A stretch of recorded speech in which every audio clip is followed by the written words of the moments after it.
Good morning, friends. This is K. Ratanakumar, Training Associate, Physics, KVS JIT Bhubaneswar. This is from the KVS JIT Bhubaneswar Presents Magnetic Effects of Currents, Part 2.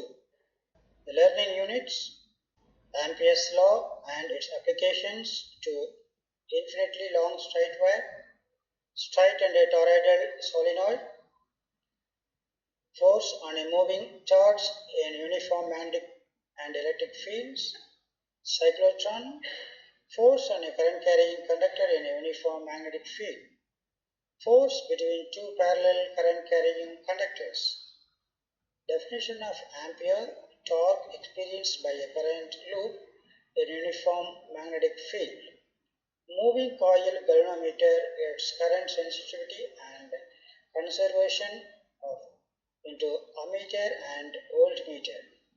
The next is Ampere's circuit law,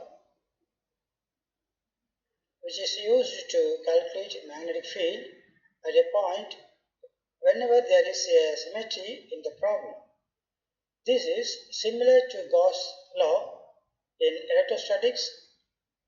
These are powerful methods whenever there is a symmetry in the problem. Definition and explanation of Ampere's circuit law. Ampere's law states that the line integral of magnetic field over a closed loop is mu0 times the net current enclosed by the loop. So here the diagram in this field, electric field, there is a boundary taking, there is a magnetic field exists in that boundary. That surface is the Ampere surface, and he said that the magnetic field over the length of the element, current element, is equal to mu0 times the current enclosed, the net current enclosed in the system, where I enclosed is the net current enclosed by the closed loop C. Note that the line integral does not depend on the shape of the path or the position of the conductor with the magnetic field. So this is Ampere's circuit law. The next one is the Ampere loop for the current carrying straight wire. So this is the circular, we can call it as loop. At the particular point, the small magnetic field. So this is directed towards the straight wire.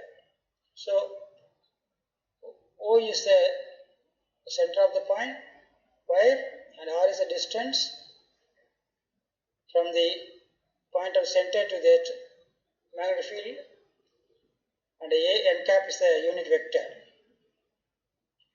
Magnetic field due to the current carrying wire of infinite length using Ampere's law.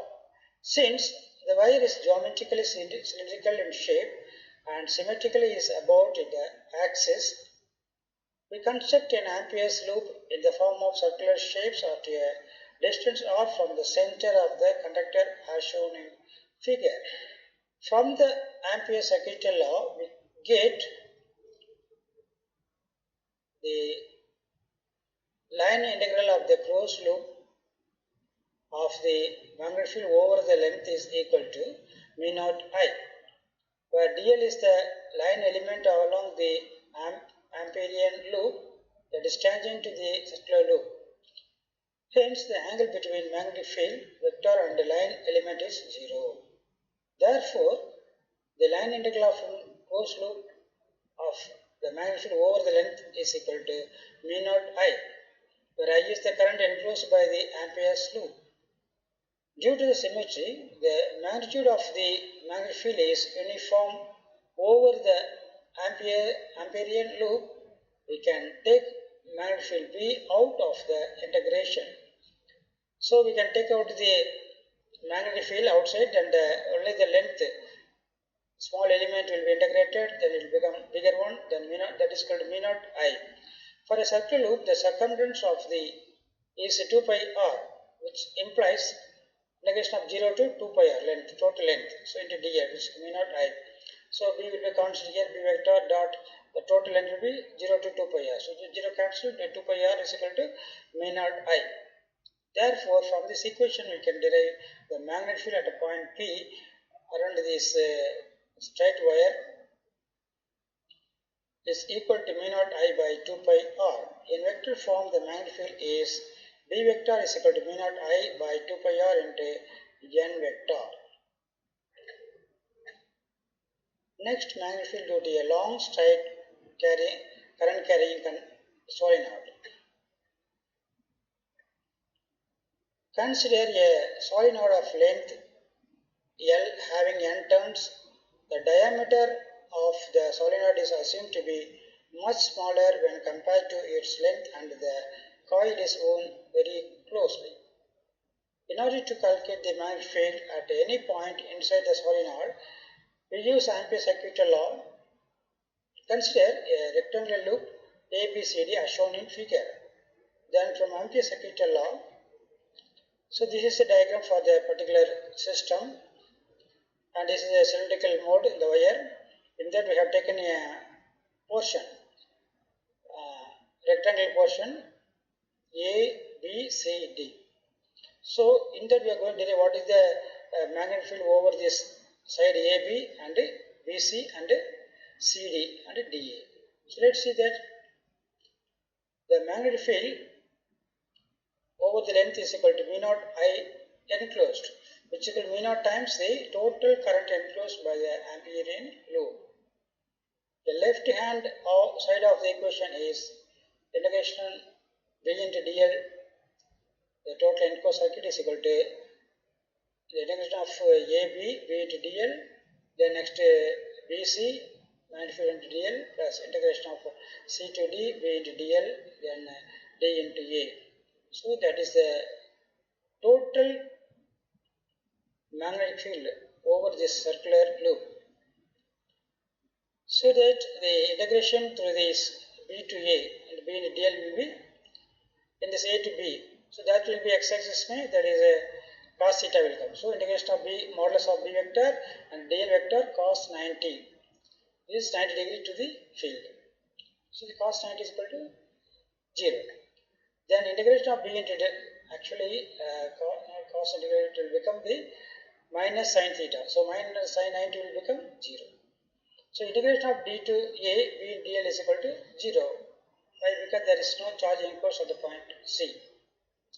So therefore, they both are the cases as B and dl along the dA is equal to 0. Since the magnetic field outside the solenoid is 0, the integral part of the A to D, C to D is equal to B into dl is equal to 0. For the path along AB, the integral is integration of A to B, which is equal to integration of A to B into dl cos theta. So the cos 0 will become 1, then B is equal to integration of A to B and dl.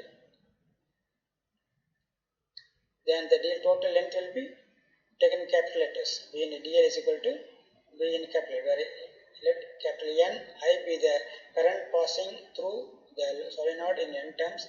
Then integration of A to B, B into dl is equal to B capital B and L, which is mu naught N I, which is equal to B in is equal to mu naught N I by L.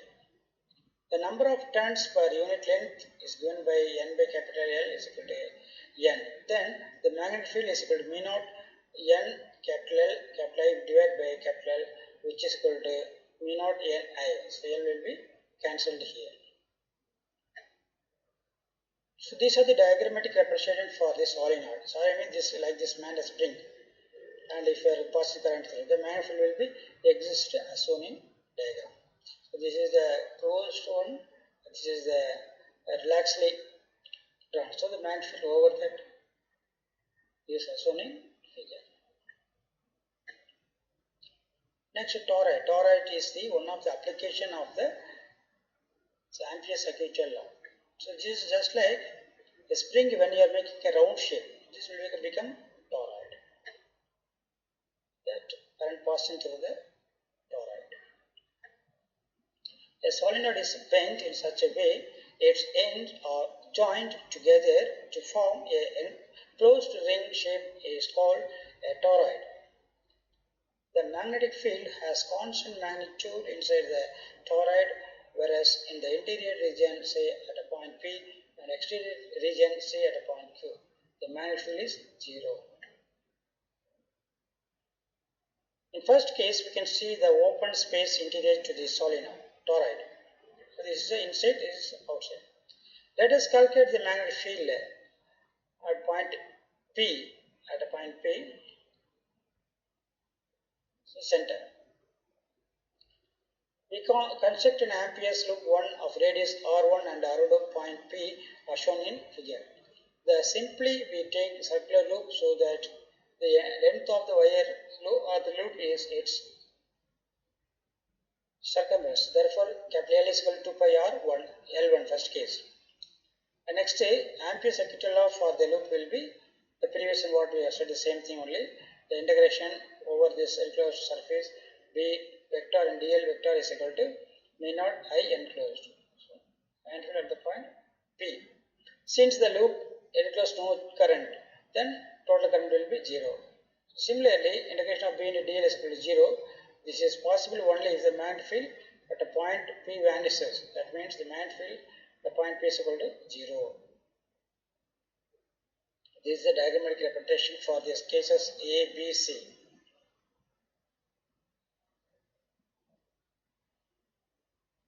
So therefore, in this case, this point is this first one A, second one here B, and the last will be the outer region. So A, B, C. The toroid carrying a current I, a sectional view of the toroid. The magnetic field can be obtained at an arbitrary distance or from the center of the toroid by Ampere's circuit law. The dashed lines labeled 1, 2 and 3 are 3 circular Ampere loops.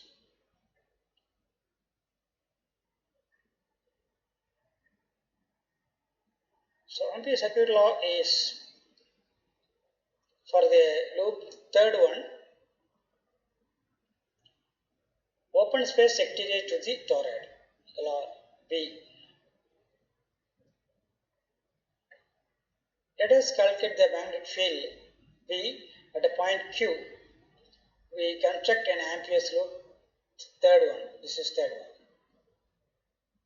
So the same equation can be followed. The magnetic field over the length of the element is equal to V naught I enclosed. Since in each of the toroid loop, current coming out of the plane of the paper is cancelled by the current going in the plane of the paper. Thus, I enclosed is equal to 0. So the integration of BQ or the point Q here in dl is equal to 0. This is possible only if the magnetic field at a point Q vanishes. That is BQ at point Q is equal to 0. Then at the next to the line L2 portion. That is the length will be, length of this circular will be 2 pi R2. Second case. This R3, R1, R2 here. So from the point this arrow mark. For that R2, then 2 pi R2 because the radius is R2. So Ampere's circuit law for the second loop will be integration of B into the point S into dl is equal to V naught I enclosed. Let I be the current passing through the toroid and capital N be the number of turns of the toroid. Then I enclosed is equal to capital N I. And the integration of the magnetic field over the length is equal to V naught the loop 2 V into dl cos theta. This will be into 2 pi R2. When the angle is 0, then it will become 1. The length will be 2 pi R. So therefore, this loop 2, the magnetic over this point S over the length of the element is equal to V naught capital N I. N is the number of turns of the loop and I is the total current. So inside the toroid, let us calculate the magnetic field B as at a point S by constructing a loop of radius capital R, radius R2 around the point capital S as shown in the figure. The length of the loop is that the magnetic field at the point S is equal to V naught capital Ni by 2 pi R2, the second case. The number of turns per unit length N is equal to N by 2 pi R2. Then the magnetic field at a point S is equal to V naught N into I. Motion of a charged particle and across the electrical and magnetic field, that is velocity. So this is the diagrammatic application. So this is the field in this magnetic field. So that electric field is applied over these two parallel plate of this system. Then electric field is pointing downwards, and the QBB, the charge is experienced in this direction, and the charge is moving this direction. This is force experienced in the, so this and the electric, that means when the charge is kept in the magnetic field as well as electric field, so and the movement of the charge in direction, all are perpendicular to each other. Consider an electric charge Q of mass m which enters into the region of uniform magnetic field with velocity such that velocity is not perpendicular to the magnetic field. Then the path of the particle is LA. The Lorentz force on the charged particle moving the uniform magnetic field can be balanced by the pull force by proper arrangement of the electric and magnetic fields.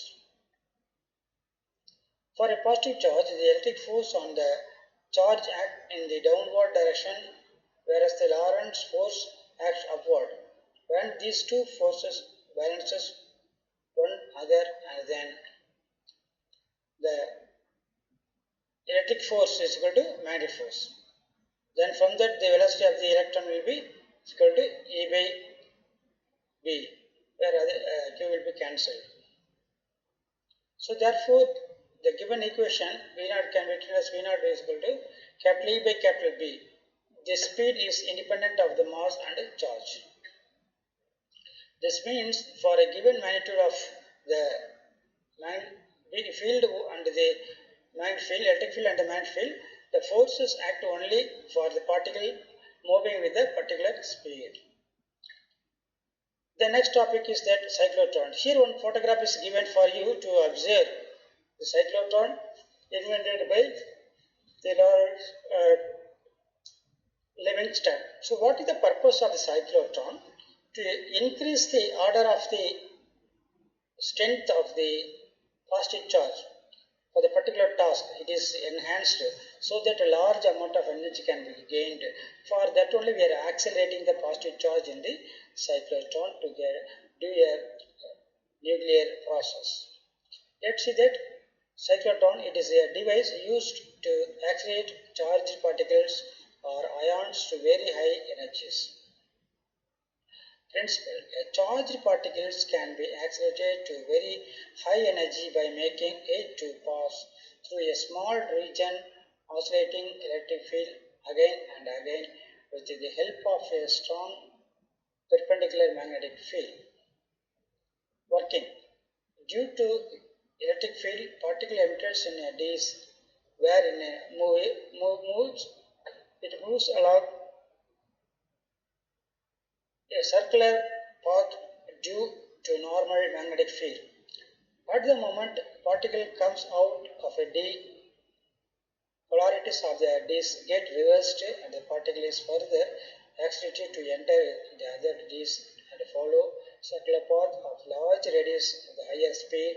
The process goes on continuously till the particular acquires sufficient speed and is taken with the help of the deflection plate. So when the charge is moving, so kinetic energy of the charge m square by there is m square by r is the, what is it? That is a centripetal force. that is equal to the electromagnetic force QBB, and the radius of the orbit can be written as R is equal to m divided by QBV, where m is the mass of the charge and Q electric charge, B magnetic field, and V is the velocity of the charge. So R is directly proportional to V. That means the orbit is of the charged particle directly proportional to the velocity of the particle. Then the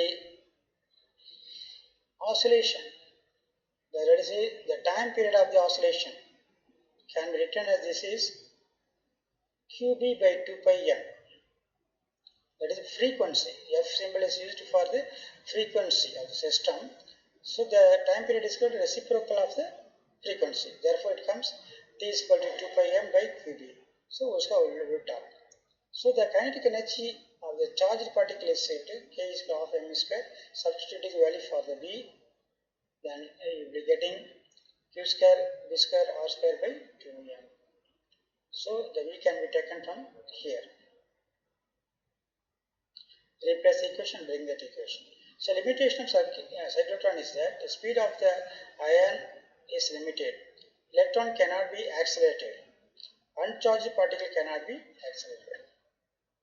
So this is a diagrammatic representation of the oscillator, the cyclotron. These two D's are there. Here the circular path, very small gap will be there when the charge is coming, it get ionized and attracted by the 1D, then it will take half it, then polarity changes. Suppose positive charge means this will get negatively, so it will attract and it will move to the path. Like that it will pass through the two D's. And you can note the diagram. This is magnetic field. Let's go to the next. So this is the full diagram of this cyclotron. Just for this, it is kept in the magnetic field. The electric field passing through, it's kept in the magnetic field. It will experience the force. That is why this is accelerating. Constant speed. Observe this diagram and you can see that. Next is it. So when a current carrying conductor is placed in a magnetic field, the direction of the force explained by it given by the Fleming electrical rule. Force on a current carrying conductor placed in a magnetic field.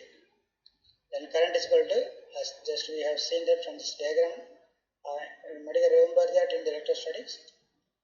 This is the direction of force, movement of the charge, and charge is here. This portion is the magnetic field. When a current carrying conductor is placed in the magnetic field, the force experienced by the wire is equal to the sum of the Lorentz forces on the individual charge carriers in the wire. Consider a small segment of the wire of length dl with cross-sectional area A and a current I as shown in figure. The free electrons drift opposite to the direction of the current. So the relation between the current I and the magnitude of the drift velocity Vd is equal to I is equal to NeAVd. This is notation may be knowing number of charge, and this is charge, and A is the area, and V is the velocity, and D is the distance. If the wire is kept in the magnetic field, then the average force experienced by the charge in the wire is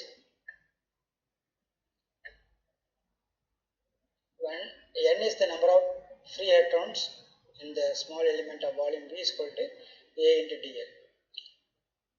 Area, A means area. Hence, Lorentz force on the wire length dl is a product of the number of the electrons. Capital N is equal to small n into A into dl. Small n, and then under the force acting on the electron. Then small force is equal to minus E N A D L into velocity vector into magnetic field vector. The length dl is along the length of the wire, and hence the current element in the wire is dl, which is minus E into N A drift velocity dl.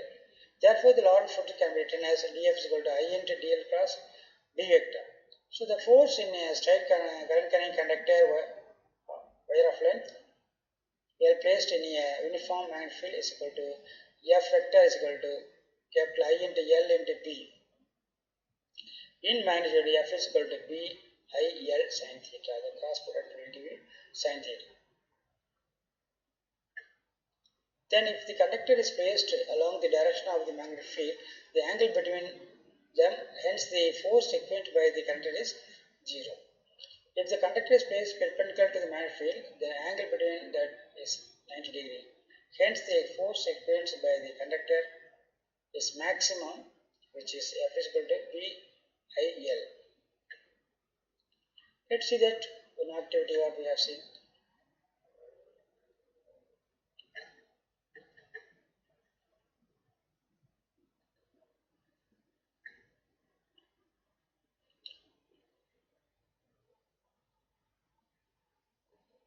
Let's see that.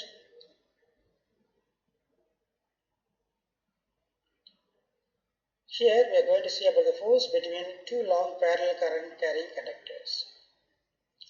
In this is a pictorial diagram with two parallel current carrying conductors. The one conductor is kept in the presence of other magnetic field and another one is kept in the other one. So there is two parallel conductors I1, I2. So force exerts the force that is from the distance R. And this is a different diagram for the same thing. This is also almost the same. Current in the opposite direction. When the current is reversed, it will have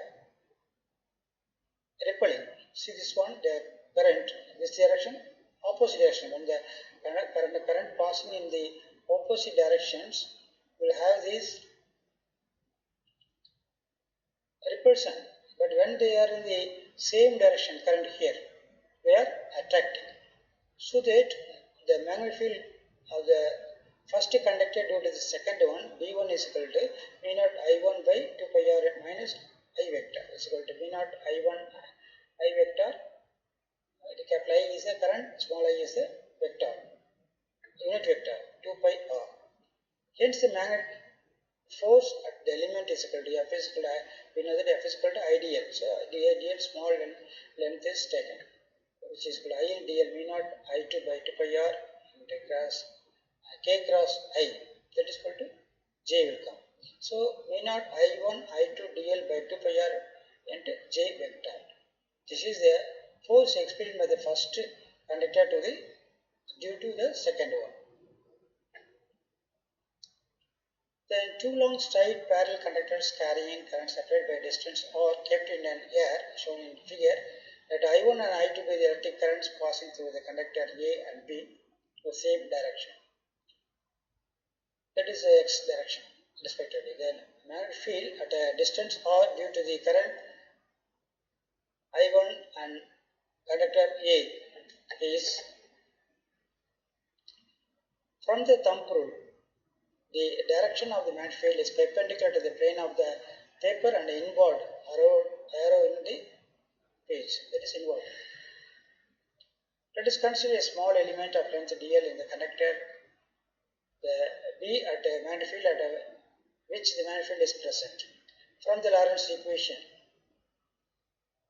force on the element, current element dl of the conductor is dF is equal to I into dl cross B1, which is equal to I to dl V naught I1 divided by 2 pi r into K cross I, that is J. So it will become V naught I1 I2 dl by 2 pi r. So this is the force experienced by the one conductor to the another conductor, and that force per unit length is equal to V naught I1 I2 by 2 pi r into J unit vector.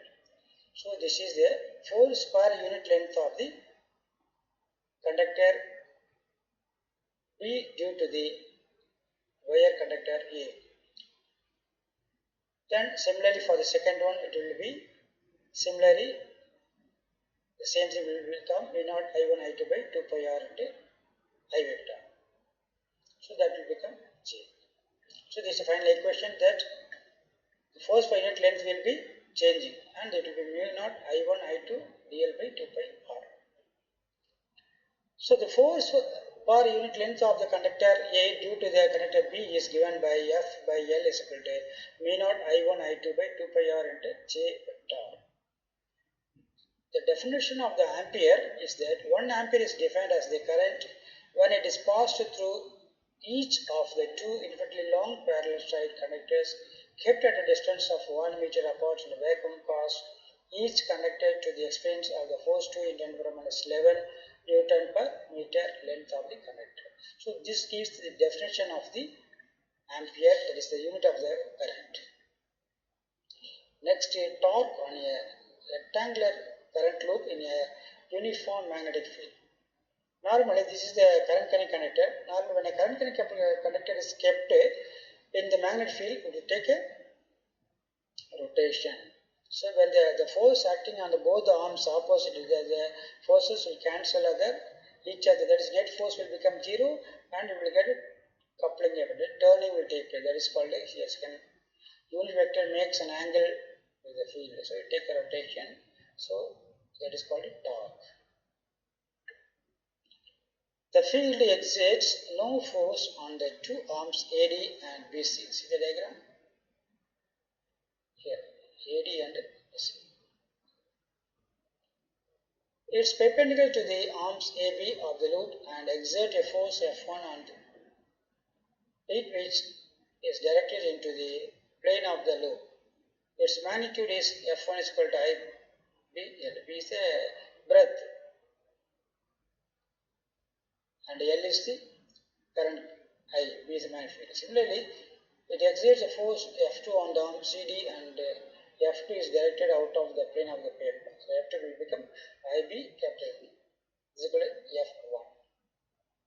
So here F1 is equal to F2 since they are opposite direction. So when you are adding together, so when the net force, the pairs of the force F1 and F2, which is that shows that the torque on the loop ends to rotate it anticlockwise. The torque is in magnitude, tau is equal to force times distance. So F1 into A by 2 plus F2 into A by 2. So IBL, F is equal to IBL, A by 2 will be common, taking outside, it will become IBA. So it is A by 2 plus, it will become A. So B cross AB is equal to capital A. It's rectangular. So whereas A is AB in the area of the rectangle. So this is the same diagram here. So it is a rectangular current carrying coil in a uniform magnetic field. The magnetic moment and at the points downwards. The torque is along the axis and tends to rotate the coil anticlockwise. And second B will be coupled acting on the coil. Let's see that. Yes. So you can see that rotation take place, the angle. The force on the arm BC and the DA are equal, opposite and along the axis of the coil, which connects the center of the mass of the BC and DA. Being collinear along the axis, they cancel each other, resulting no net force or torque. The force on the arm AB and CD are F1 and F2. They too are equal and opposite with the magnitude. So F1 is equal to F2, that is equal to I into B capital T. Then torque is equal to force distance. The similar equation comes here. In vector form, so sin theta is used here. There sin theta not used here. So F1 A by 2 sin theta plus F2 A by 2. The common term is sin theta and A by 2. So when you are taking the AB is equal to area A. So B sin theta, at theta is 0, the perpendicular distance between the force of the couple also approaches 0. This is equal to the magnetic moment is equal to I into A, current into area, where the direction of the area of the vector A is given the right angle thumb rule and is directed to the plane of the paper. Then as the angle between the M and B is theta, then it can be expressed tau is equal to MB. MB is the dipole moment. Here the magnetic moment. So this is analogous as the electrostatic case. Electric dipole of the moment P in a electric field. So that is different, and here tau is P cross E. When you take sin theta, it will become P cross E. E is electric in that. But here it will become MB. That is also QB is coming here also MB. There is a Q is a charge here, M is the dipole moment or the simply pole. The next case we can see that this is the diagram for the galvanometer. In this one, the NS permanent magnet, a coil is kept here, and this radial magnetic field comes here. A coil is winded in the circular drum, and when the current is passing through this coil, then it will get a jerk and it will show the how much amount of the current is introduced here. So the galvanometer is used to find the small current introduced in the circuit. And the moving coil galvanometer, its elements are described in the text depending on the requirements. This device can be used as a current detector for current measurement the value of the current ammeter or voltmeter. So the galvanometer consists of a coil with many turns free to rotate about a fixed axis in a uniform radial magnetic field. There is a cylindrical soft iron core which not only makes the field radial but also increases the strength of the magnetic field. When a current flows through the coil, a torque acts on it. This torque is to be tau is equal to NIAB. N is the number of turns of the coil, I is the current passing through that, and is the area of the coil, and V is the magnetic field. Where the symbol has the initial meaning, since the field is radial by design, we have sin theta is equal to 1 in the above experiment in the torque. Therefore, the magnetic torque NIB A tends to rotate the coil. The spring SP provides the counter torque K psi that balances the magnetic torque NIBA resulting. That means the deflection is directly proportional to the torque introduced in the coil. So study angular deflection psi. In equilibrium, K psi is equal to NIAB, where K is the torsional constant of the spring. So this torsional head is there, the original picture. That is the restoring torque per unit twist. The deflection is indicated on the scale by the pointer attached to the spring we have.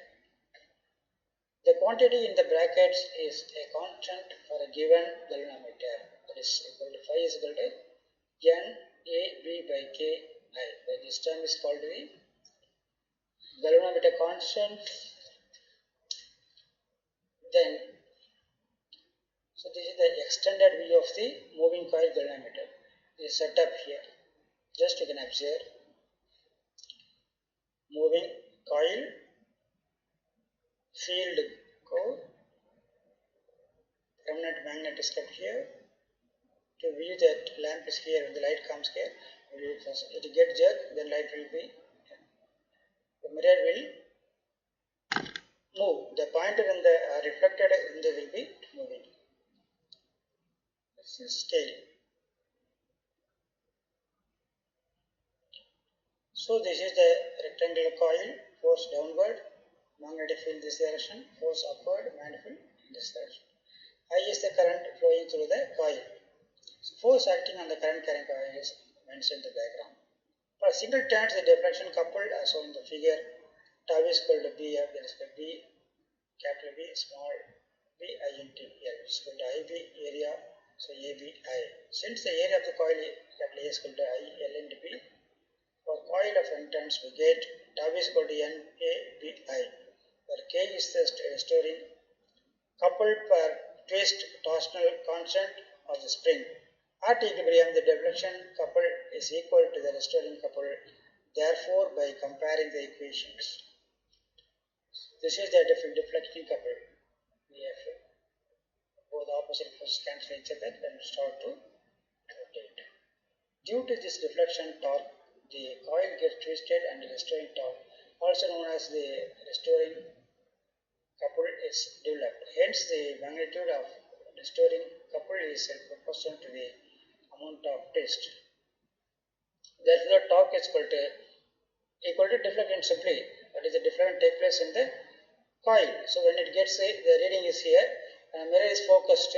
So the light when it moves on the scale, then you can find out how much amount of current is introduced. Therefore, the deflection couple, that is equal to force.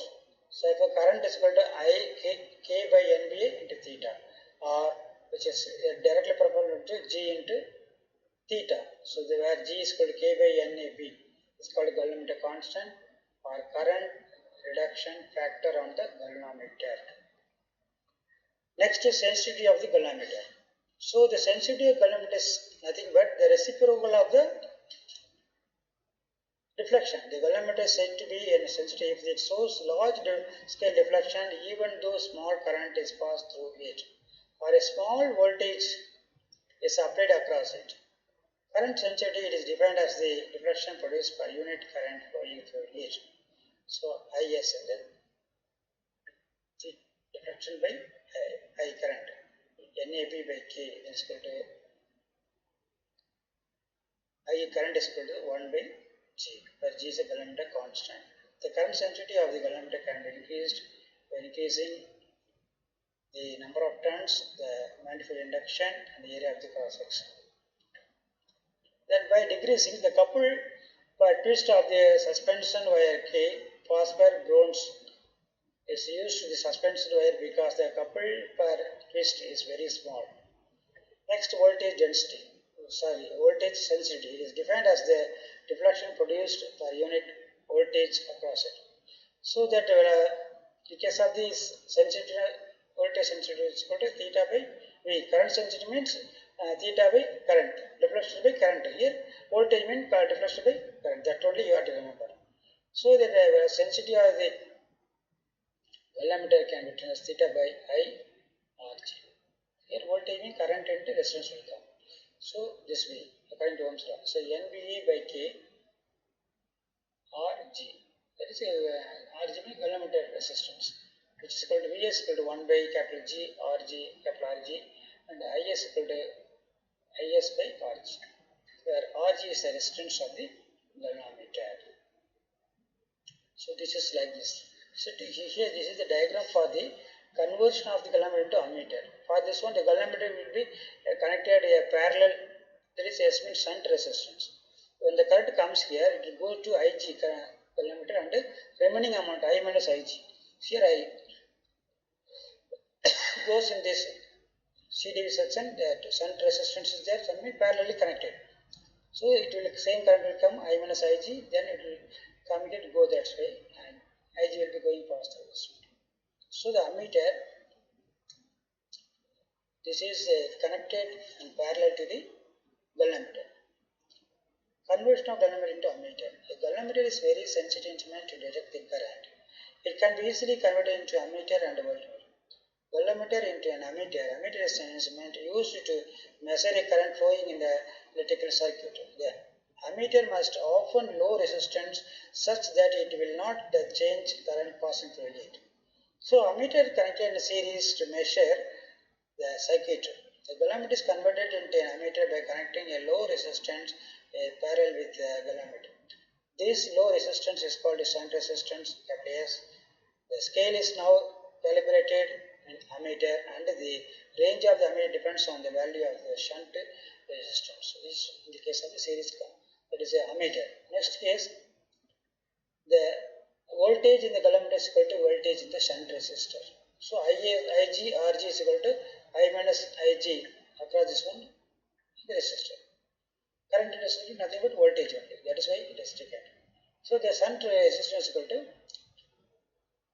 current into IG by replacing here IG by IG into RS, or IG is equal to shunt resistance S divided by S plus RG into I. That is equal to IG is directly proportional to capital I. Since the deflection in the galvanometer is proportional to the current passing through it, then theta is equal to 1 by capital G into Ig, which is theta into proportional to Ig, the galvanometer current, that is equal to theta is directly proportional to the current in the circuit. That means deflection is equal to the current, because the length is how much difference take place, the length of the scale taken directly the value of the current. So the deflection in the galvanometer measures the current I passing through the circuit. Shunt resistance is connected in parallel to galvanometer.